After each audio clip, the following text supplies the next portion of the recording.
Hello दोस्तों, स्वागत है आप सभी लोगों का हमारे यूट्यूब चैनल स्टडी समागम पर।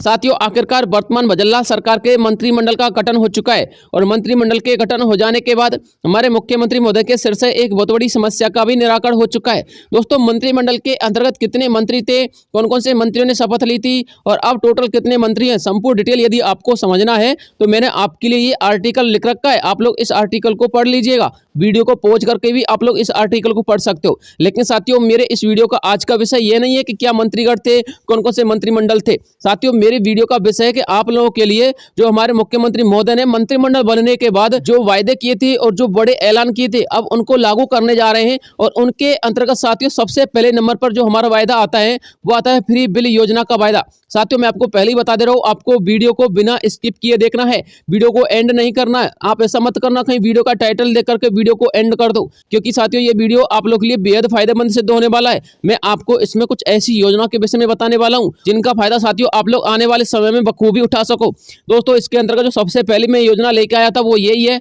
कि आप लोग का जो फ्री बिजली बिल योजना है वो क्या है। साथियों, आपको पता होना चाहिए, हमारी भूतपूर्व सरकार थी गहलोत सरकार, और दोस्तों गहलोत सरकार के अंतर्गत आपको मुफ्त में बिजली मिलती थी। हालांकि मैं ये मानता हूं कि आपको 100 यूनिट से ज्यादा मुफ्त बिजली नहीं मिलती थी, लेकिन साथियों 100 यूनिट के बाद आपका जितना भी बिल आता था उसको एक नियम के अनुसार आपको भुगतान करना पड़ता था। पहले तो साथियों आप लोग ये देख लीजिए कि आपको 100 यूनिट के बाद जितनी भी यूनिट आप लोग की बनती हैं उसका बिल किस प्रकार से आपको आता है। और उसके बाद साथियों इस बिजली बिल के संदर्भ में जो हमारी वर्तमान सरकार डिसीजन लेने वाली है, इसके अंतर्गत जो मॉडिफिकेशन करने वाली, वो संपूर्ण डिटेल में आपको इस वीडियो में बताऊंगा, ठीक है ना। तो साथियों आपको पता होना चाहिए, राजस्थान के मुख्यमंत्री घरेलू विद्युत अनुदान योजना के अंतर्गत लाभार्थियों को निम्नलिखित लाभ प्रदान किए जाएंगे। प्रति माह 100 यूनिट या फिर इससे कम यदि बिजली की खपत होती है तो उसका बिजली बिल क्या आएगा, शून्य आएगा। इसके अलावा प्रतिमाह यदि 100 यूनिट से 150 यूनिट तक की बिजली की खपत होती है तो 3 रुपए आपको प्रति यूनिट के हिसाब से देने पड़ेंगे। इसके अलावा साथियों यदि आपको प्रतिमाह 150 से लेकर के 300 यूनिट की बिजली की खपत होती है तो आपको 2 रुपए प्रति यूनिट के हिसाब से अनुदान किया जाएगा। यानी कि साथियों आप लोगों से बिजली का बिल 300 यूनिट तक, कितने यूनिट तक, 300 यूनिट तक 2 रुपए प्रति यूनिट के हिसाब से लिया जाएगा। लेकिन साथियों वर्तमान सरकार की माने तो साथियों ऐसी अफवाह उड़ाई जा रही थी कि वर्तमान सरकार गहलोत सरकार के द्वारा शुरू की गई इस 100 यूनिट फ्री बिजली बिल योजना को बंद करने वाली है। जबकि साथियों मैं आपको बताना चाहूंगा इस योजना को वर्तमान सरकार बंद नहीं कर रही है, बल्कि इसमें आपको कुछ मॉडिफिकेशन करके इस योजना को अच्छी प्रकार से सुचारू करने वाली है।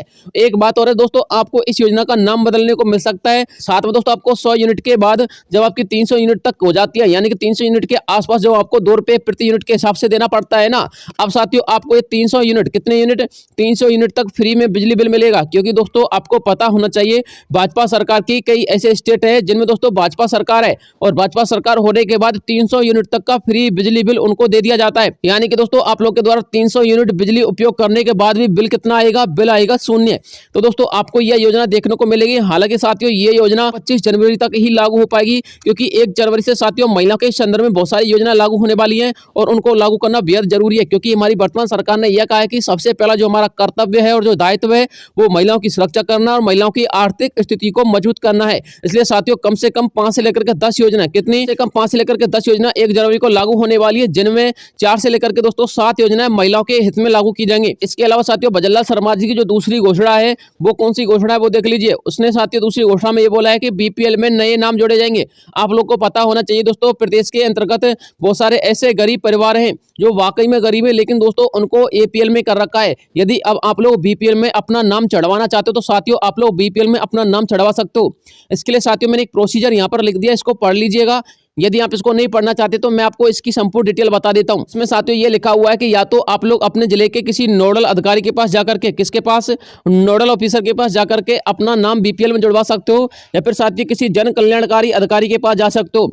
इसके अलावा साथियों यदि आप लोग ये काम नहीं करना चाहते, यानी कि ना तो आप नोडल अधिकारी के पास जाना चाहते हो और न ही साथियों किसी जन कल्याणकारी अधिकारी के पास, तो साथियों मैं आपको बताना चाहूंगा राजस्थान के अंतर्गत वर्तमान सरकार गांव-गांव में अब कैंप लगाने वाली है।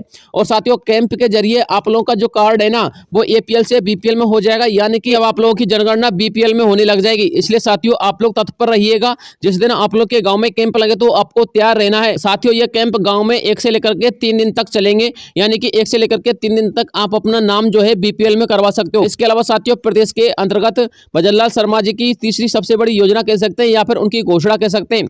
दोस्तों उसका नाम है किसान कर्ज माफी। दोस्तों आपको पता होना चाहिए भूतपूर्व सरकार ने किसानों के कर्ज के लिए ऋण राहत विधेयक को पारित करवाया था। किसको? किसान ऋण राहत विधेयक। साथ ही जब किसान ऋण राहत विधेयक पारित हो गया था तो दोस्तों कम से कम प्रदेश के 22 लाख किसानों का कर्ज माफ किया गया था। अब इसी प्रकार से साथियों वर्तमान सरकार करने जा रही है।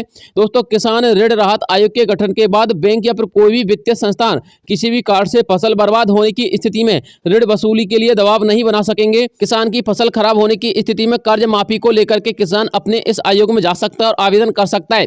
दोस्तों आपको पता होना चाहिए जो वर्तमान सरकार है वो सभी कर्जदार किसानों का एक ब्यौरा तैयार करेगी। उसके अनुसार यह तय करेगी कि किसने कितना कर्ज लिया है और उस किसान की हर साल फसल से कितनी आमदनी होती है। यदि किसान फसल के अनुसार कर्ज लौटाने लायक है और फिर भी वह कर्ज नहीं लौटा पा रहा है तो दोस्तों किसान से कर्ज लिया जाएगा, उनको माफ नहीं किया जाएगा। यानी कि जितना भी उनका कर्ज होगा ना उसको तो दोस्तों माफ नहीं किया जाएगा। लेकिन यदि सरकार के सर्वे में यह मिलता है कि किसान जो फसल खेती से प्राप्त करता है वह उसके कर्ज से बहुत कम है, यानी कि कर्ज तो ले रखा है उसने 10 लाख रुपए का, लेकिन किसान को खेती से कितनी फसल मिलती है? खेती से फसल मिलती है 5 लाख रुपए की। ठीक है ना साथियों, यदि इस प्रकार की स्थिति मिलती है तो साथियों उस किसान को ये गवर्नमेंट कर्ज मुक्त कर देगी, यानी कि साथियों उस किसान के संपूर्ण कर्जे को माफ कर देगी। हालांकि दोस्तों इस प्रक्रिया को लागू होने में थोड़ा वक्त लग सकता है, क्योंकि साथियों इस प्रक्रिया को लागू होने में इसी प्रकार से विधेयक पारित करवाना होता है। जब विधेयक पारित हो जाएगा तो दोस्तों आप लोग के संदर्भ में ये जो किसानों के कर्जे साथियों उनको माफ कर दिया जाएगा। इसके लिए साथियों आपको तैयार रहना चाहिए। जब ये विधेयक पारित होगा और ये योजना लागू होगी तो दोस्तों मैं आपको तुरंत वीडियो के माध्यम से अपडेट डाल दूंगा। साथियों इस योजना को लागू करने में और विधेयक को पारित करने में ज्यादा वक्त नहीं है, 1 से लेकर के 3 माह के भीतर आप लोग इस संदर्भ में आप लोग एक्शन देख लीजिएगा। उसके बाद दोस्तों चौथे नंबर पर जो सबसे बड़ी योजना और घोषणा आती है दोस्तों उसका नाम है महिला को हर साल मिलेंगे 25,000 रुपए। वो किसके तहत मिलेंगे साथियों? लाडली बहना प्रोत्साहन योजना के तहत। अब आप लोग कहोगे सर लाडली बहना प्रोत्साहन योजना क्या है? तो दोस्तों यदि आप लोग इसके बारे में पढ़ना चाहते हो तो पढ़ लीजिएगा, संपूर्ण डिटेल लिख दी है। दोस्तों आपको बताना चाहूंगा लाडली बहना प्रोत्साहन योजना एमपी में चलाई जाती है और दोस्तों एमपी में लाडली बहना प्रोत्साहन योजना के तर्ज पर राजस्थान के अंतर्गत एक और योजना चलाई जाने वाली है। साथियों इसके अंतर्गत महिलाओं को प्रति माह 2,000 रुपए मासिक वेतन मिलता है, जिसको दोस्तों कुल मिलाकर के 24 से लेकर के 25,000 रुपए हर साल मिल जाते हैं। इसका उद्देश्य क्या है?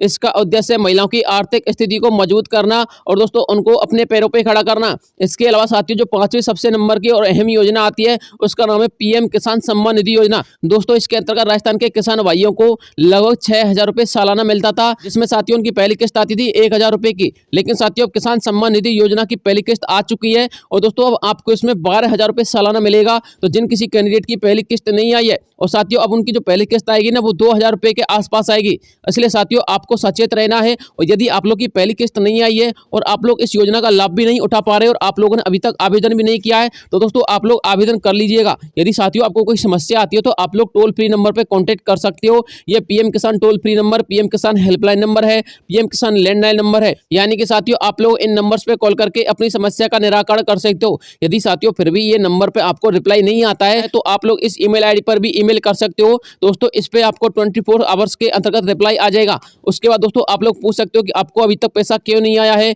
और आप लोग इस योजना में किस प्रकार से जुड़ सकते हो, इस योजना की योग्यता क्या है, पात्रता क्या है और इसमें कब से फॉर्म अप्लाई होंगे, कब से आवेदन कर सकते हैं, क्या सिस्टम है, क्या प्रक्रिया है, संपूर्ण डाटा दोस्तों आप लोग इन नंबर पे कॉल करके ले सकते हो। ठीक है ना। इसके अलावा साथ यदि कोई अपडेट आएगी तो मैं आपको तुरंत वीडियो के माध्यम से प्रोवाइड करवा दूंगा। फिलहाल के लिए इतना ही काफी है। मिलता हूं आपसे नेक्स्ट वीडियो, तब तक के लिए जय हिंद जय भारत।